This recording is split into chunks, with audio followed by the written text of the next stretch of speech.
The heritage claim and the lightning strike counter. The evening began with a celebration. A tableau of warm lights and communal pride. A Hanukkah event in New York City that was meant to be a quiet affirmation of cultural survival. Yet, history, in the age of viral politics, rarely stays quiet. When Congresswoman Alexandria Ocasio-Cortez stepped up to the microphone, her subsequent announcement was not just a touching anecdote, it was a political grenade. Thrown perhaps unintentionally into the fragile ecosystem of identity politics. With the crowd leaning in, and the cameras of the political establishment and activist networks rolling, AOC delivered the statement that would instantly ignite a national firestorm. "You know, generations ago," she smiled, her voice imbued with a sense of personal discovery. "My family discovered we had Jewish roots." The narrative that followed was pure, emotional cinema. Tales of hidden menorahs in Puerto Rican homes, of whispers of prayers kept secret through generations. It was a perfectly pitched performance of cultural reclamation, designed to inspire, to bridge divides, and, crucially, to reinforce her image as a multifaceted, historically marginalized figure. The applause that followed was loud, resonant, and universally supportive, or so it seemed. The anatomy of the ambush. But the political landscape today is defined by the speed of the counterstrike. And Ben Shapiro, sitting thousands of miles away, was already watching. For Shapiro, the moment was not one of heartwarming heritage but of cynical political theater. The very idea of a prominent progressive figure, celebrated for her identity politics, suddenly revealing a connection to a faith community she is often accused of politically opposing, was, in his estimation, too convenient, too perfectly timed, to be genuine.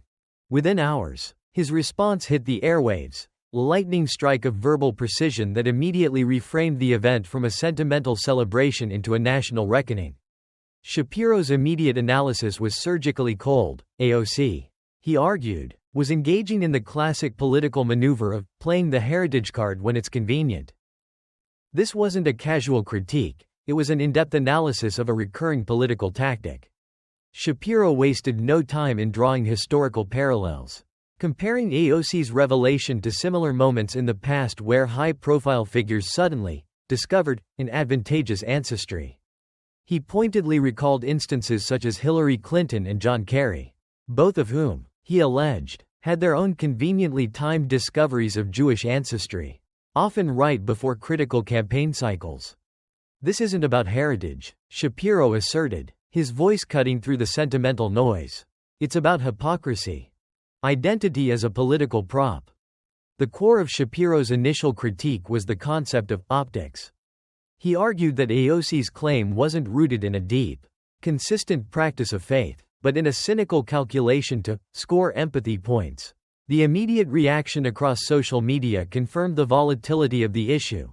The hashtag Shapiro vs AOC trended globally, transforming a local holiday event into a symbolic battleground. For Shapiro, the issue was one of accountability, the demand that personal claims must be consistent with public actions. His analysis suggested that when politicians utilize identity as a prop, as a sentimental tool to garner applause and humanize their brand, they automatically submit that identity to public scrutiny. The ensuing backlash from AOC's supporters, who accused Shapiro of being a traitor to his own faith, merely served, in the eyes of his audience, to confirm the point. The left, Shapiro's supporters believed, was resorting to personal attacks because they could not defend the inherent contradiction of the claim. The moment had moved past ideological disagreement. It was a symbolic clash between a rising political culture that champions identity as armor and a traditional conservative critique that demands consistency and truth in public life. The stage was set, not for a polite exchange, but for a systematic intellectual dismantling, as Shapiro began to pull back the curtain on what he dubbed the ultimate double standard. It became clear this confrontation would leave an indelible mark on the political dialogue surrounding faith, heritage, and power in Washington. The hypocrisy in the alliances, BDS and the double down. When Ben Shapiro launched his counterattack on the Daily Wire, it wasn't a rhetorical flourish, it was a masterclass in surgical precision. His analysis immediately bypassed the sentimental and focused relentlessly on the core of political hypocrisy, the irreconcilable contradiction between Alexandria Ocasio-Cortez's claim of Jewish solidarity and her public political alliances. The confrontation shifted instantly from an argument about personal ancestry to an indictment of public actions. Shapiro began with his signature rapid-fire intensity, acknowledging the initial claim only to dismiss its sincerity. He framed the heritage revelation as purely theatrical, the same kind we've seen from Hillary Clinton and John Kerry. Politicians who, he argued, selectively utilized identity to score empathy points when politically expedient. The implication was damning. The performance of identity was being leveraged for political capital, cheapening the genuine cultural experiences of millions. The unbearable weight of contradiction. The heart of Shapiro's analysis, the intellectual foundation of his takedown, lay in the glaring contrast between AOC's symbolism and her substance.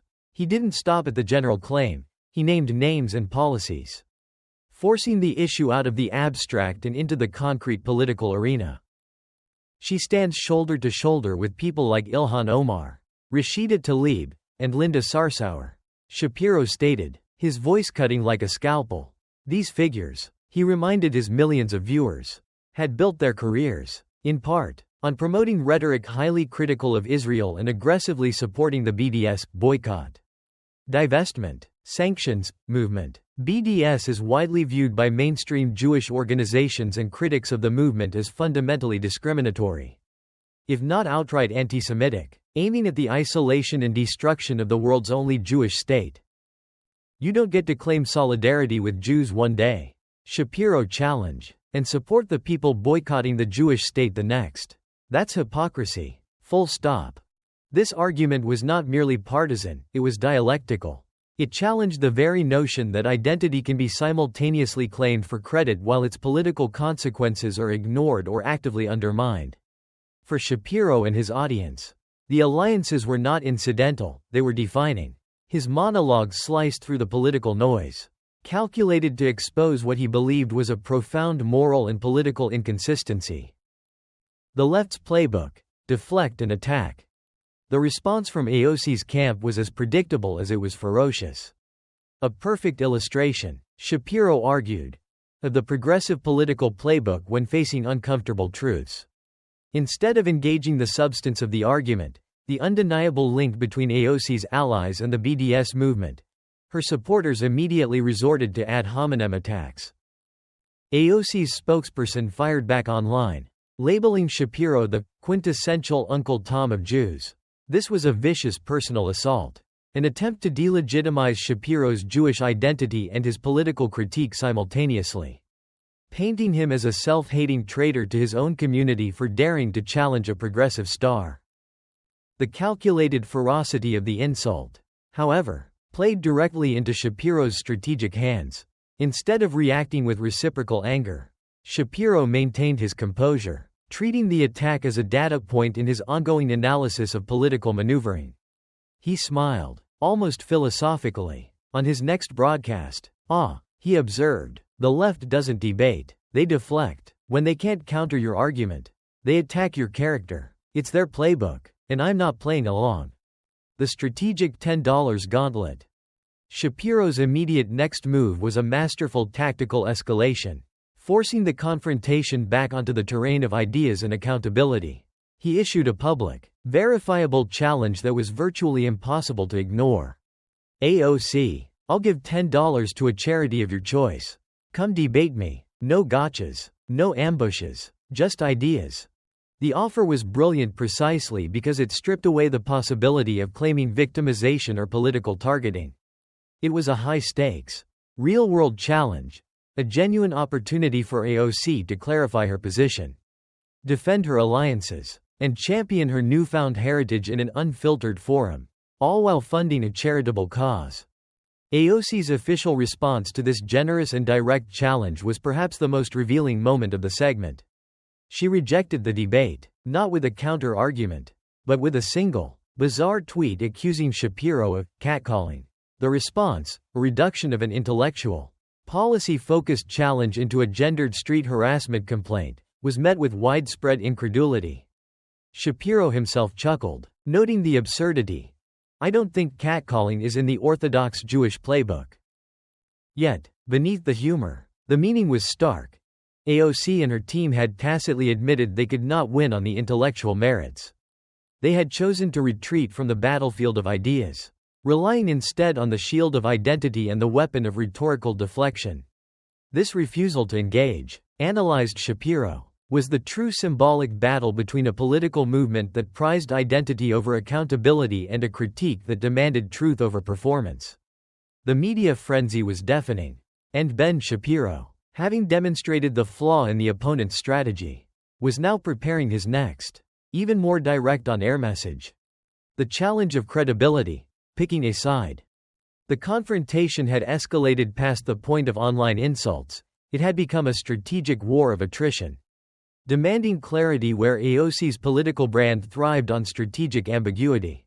Ben Shapiro's next move was to formalize his critique into an inescapable question of credibility.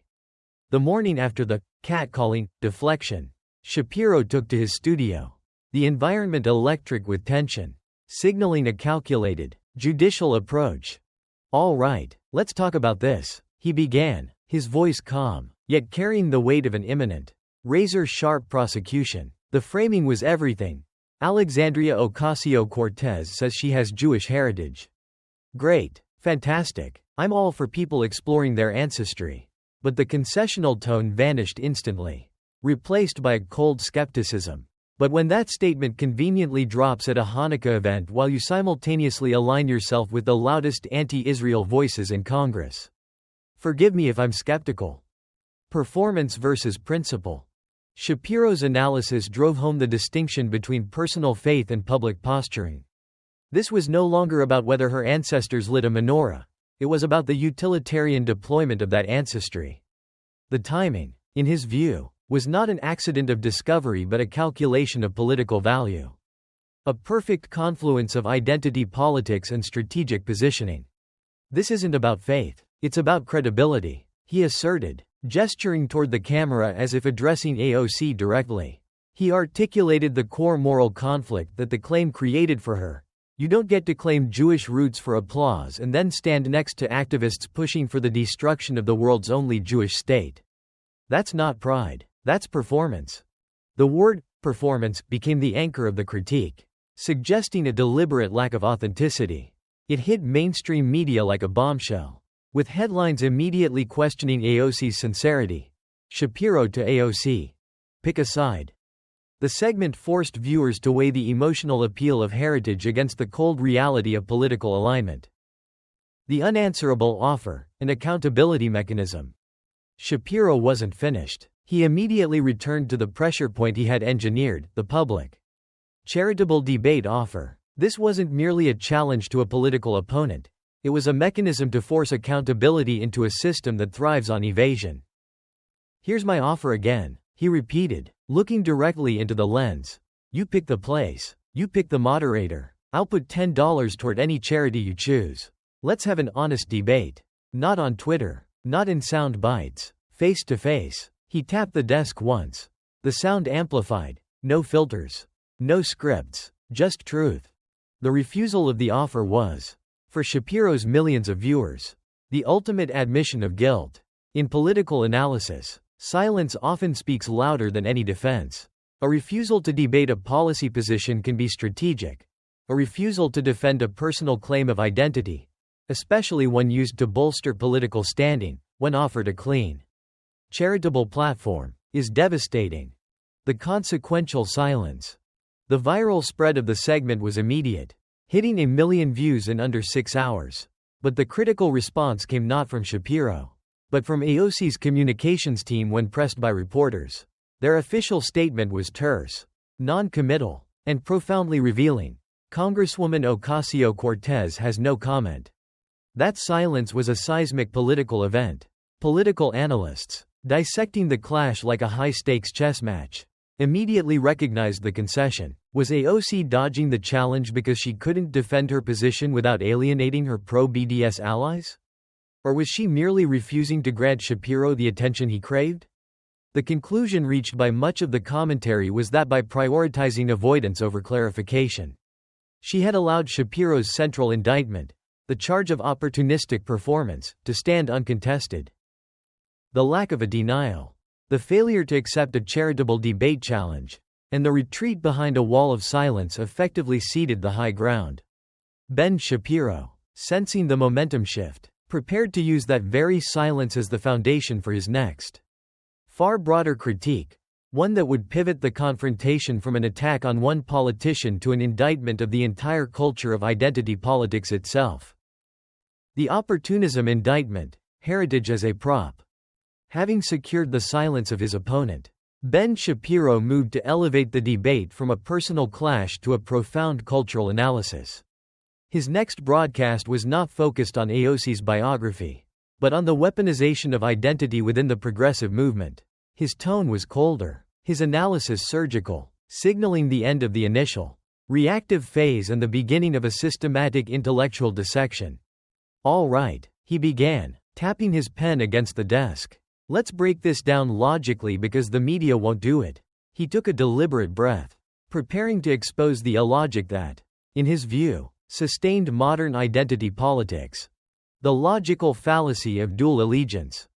Shapiro's core argument zeroed in on the logical impossibility of AOC's political positioning. He forced the juxtaposition into undeniable clarity. AOC says her ancestors lit menorahs in secret hundreds of years ago.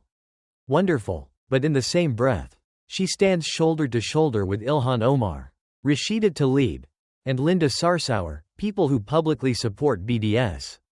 A movement that boycotts Jews in Israel simply for existing. The conclusion was inescapable. You can't play both sides of that fence. You can't claim solidarity with Jewish people while cheering on those who demonize the Jewish state. That's not identity. That's opportunism.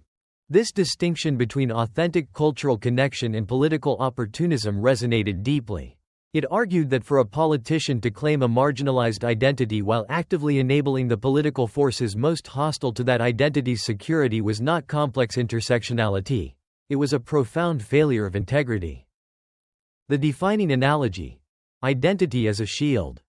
Shapiro then delivered the line that would instantly define the moment and become the most viral soundbite of the entire confrontation, laying bare the logic of using identity as an escape route from criticism. You don't get to say, "I have Jewish heritage," when your political friends are promoting anti-Semitic boycotts. That's like saying, "I can't be racist. I once had a black friend." The analogy was brutal, unexpected, and devastatingly effective. It instantly stripped away the political nuance, reducing AOC's defense to a personal anecdote used to justify a systemic political failure. The comparison framed her actions as a form of moral insurance, using a personal claim to shield oneself from the consequences of one's political alliances. The studio fell silent. The surgical calm of his delivery made the point even more devastating. This, he declared, was the left's playbook. When backed into a corner, they hide behind identity politics. They weaponize race, religion, or gender as a shield. And when you call them out, they cry victim. The unwavering principle. The segment concluded with the mantra that had become synonymous with Shapiro's career: a defiant rejection of postmodern relativism in favor of objective reality.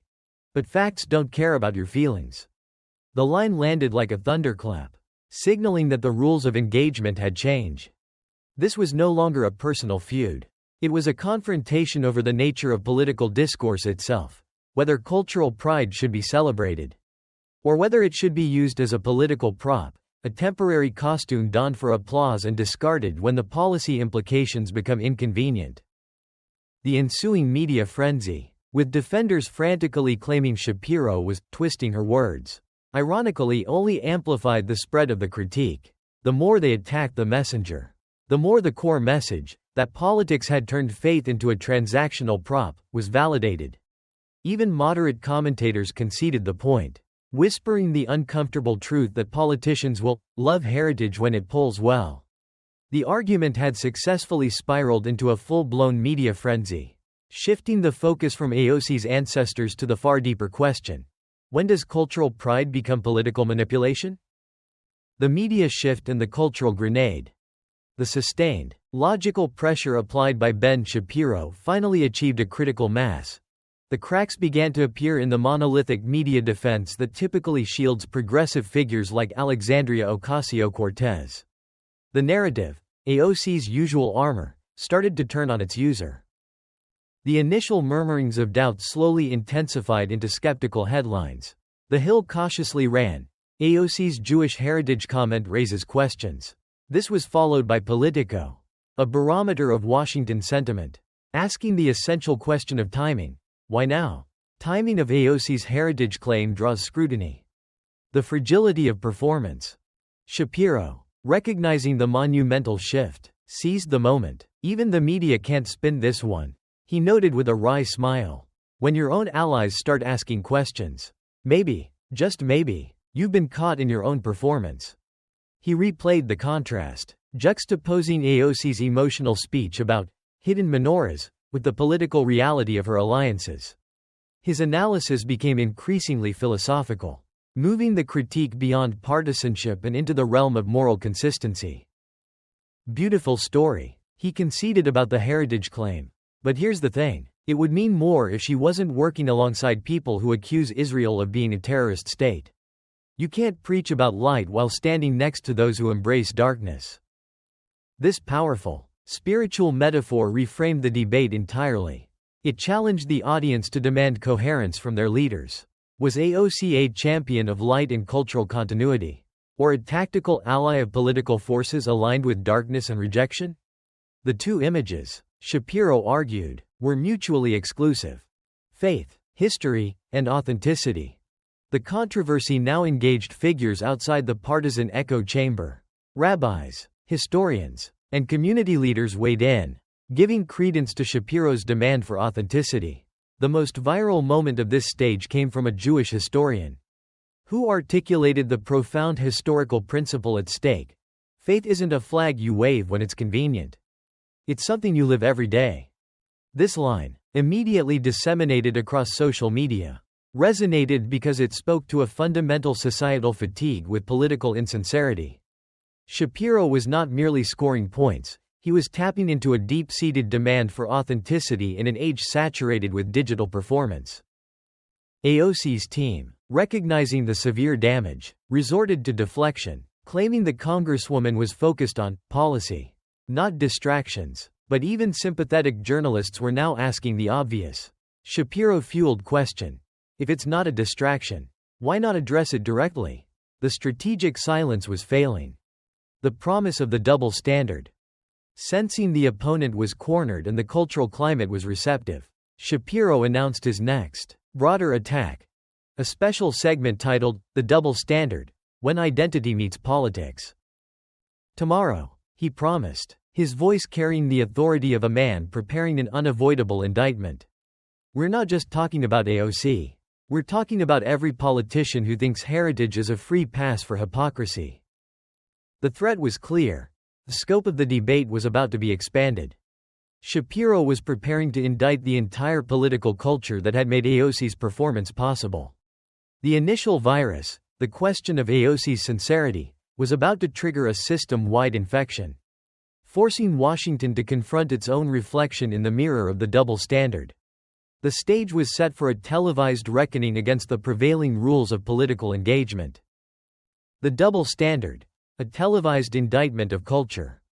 The following evening, the atmosphere in Ben Shapiro's studio was that of a televised indictment. The lights were deliberately dimmer. The title on the screen, "The Double Standard, When Identity Meets Politics," stark and accusatory. This episode was the promised expansion, pivoting from the specific hypocrisy of Alexandria Ocasio-Cortez to the systemic corruption of political discourse itself. Shapiro began by framing the issue as a dangerous pattern, far larger than any single politician.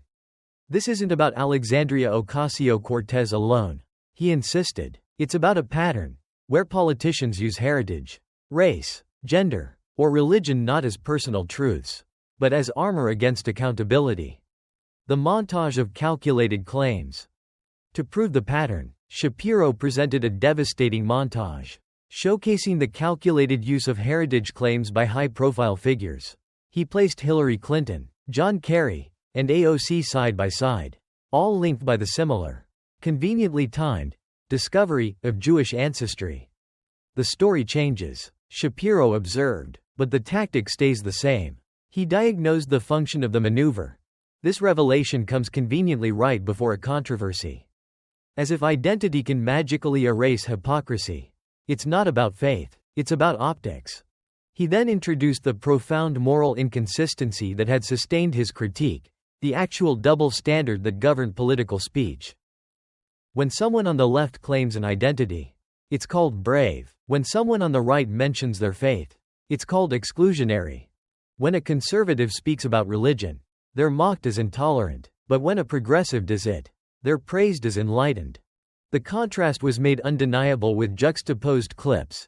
CNN anchors praising AOC's cultural connection, followed by them criticizing Christian conservatives for integrating faith into policy. The analysis was clear.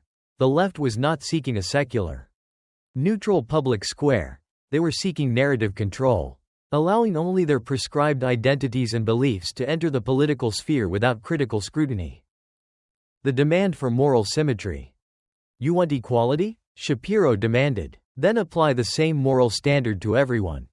His argument was a powerful appeal for moral symmetry, the idea that accountability cannot be selective. He asserted that the cheerleading for virtue signaling from one side, while crucifying the other for genuine belief, was the root of America's crisis of political trust. The online reaction was explosive. Social media declared Shapiro had nuked the entire double standard. Even those who disagreed with his politics were forced to concede the logical flaw in the media's differential coverage. The indictment of political utility. Shapiro closed the segment with a resonant, historical pronouncement on the relationship between power and belief. Faith doesn't need politics to survive. But politics has always needed faith because it's the easiest way to look righteous without actually being right. This line encapsulated the central thesis of his entire critique, that politicians were not living their professed values, but merely using them for political utility. The segment successfully reframed the AOC debate from a momentary controversy into a watershed cultural moment, forcing the entire political class to face the uncomfortable question of whether they were operating with integrity or exploitation. The whispers in Washington behind closed doors confirmed the impact. AOC's allies were starting to wonder if her heritage moment had fundamentally backfired. Shapiro was preparing his final push, ready to call out names and force an entire political movement to face its reflection. The final reckoning and the eloquence of defeat. The final phase of the confrontation, which Ben Shapiro titled The Reckoning, was marked by a strategic shift from aggressive rhetoric to quiet, controlled confidence. The cultural war had been won. Now it was time to deliver the closing argument. This wasn't about sound bites, but about sealing the intellectual victory with a profound, final lesson on authenticity. Let's be clear, Shapiro began, his voice subdued, his gaze direct. This isn't about tearing down Alexandria Ocasio-Cortez. It's about rebuilding something this country's lost, authenticity. Because in 2025, America, authenticity is more radical than ideology. He reframed the political utility of AOC's claim one last time. You can't preach inclusion while empowering those who spread hate. You can't talk about faith when you mock those who live it. And you can't claim Jewish heritage while standing beside activists who would boycott the Jewish state out of existence.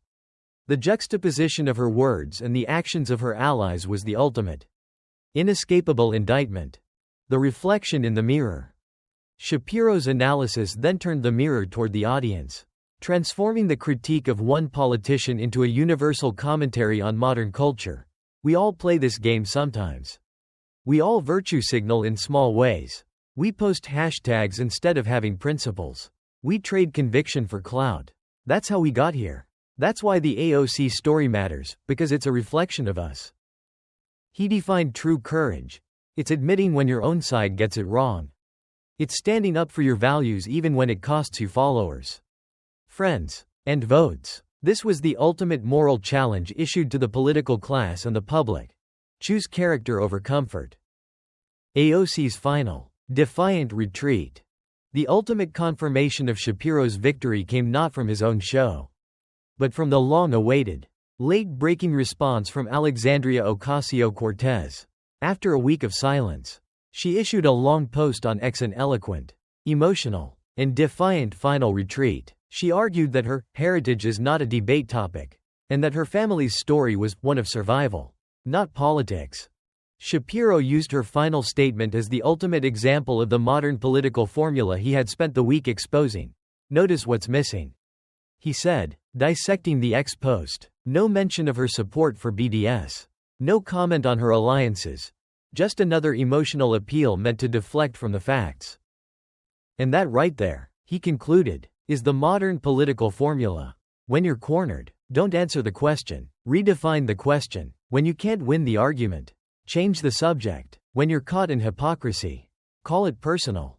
He delivered the final, crushing judgment, turning her own words against her. AOC says her family's story is one of survival. But the Jewish people's story is also one of survival. And standing with those who demonize Israel while claiming Jewish roots. That's not solidarity. That's exploitation. The verdict of history. The entire confrontation concluded with a focus on the only thing that truly lasts in politics: character. Heritage is sacred, Shapiro affirmed. It's not a punchline. It's not a prop. And if you use it to score political points, you dishonor the very people you claim to represent. His final line, delivered with quiet conviction, became the epitaph of the entire affair. At the end of the day, heritage doesn't make you honest. Character does. And when history looks back on this moment, it won't remember who claimed what ancestry. It'll remember who told the truth. The screen faded to black, leaving behind the undeniable residue of a cultural reckoning. What began as an offhand holiday comment had become the defining battle over sincerity versus strategy. Proving that even in the age of outrage, the demand for political honesty can echo louder than any applause.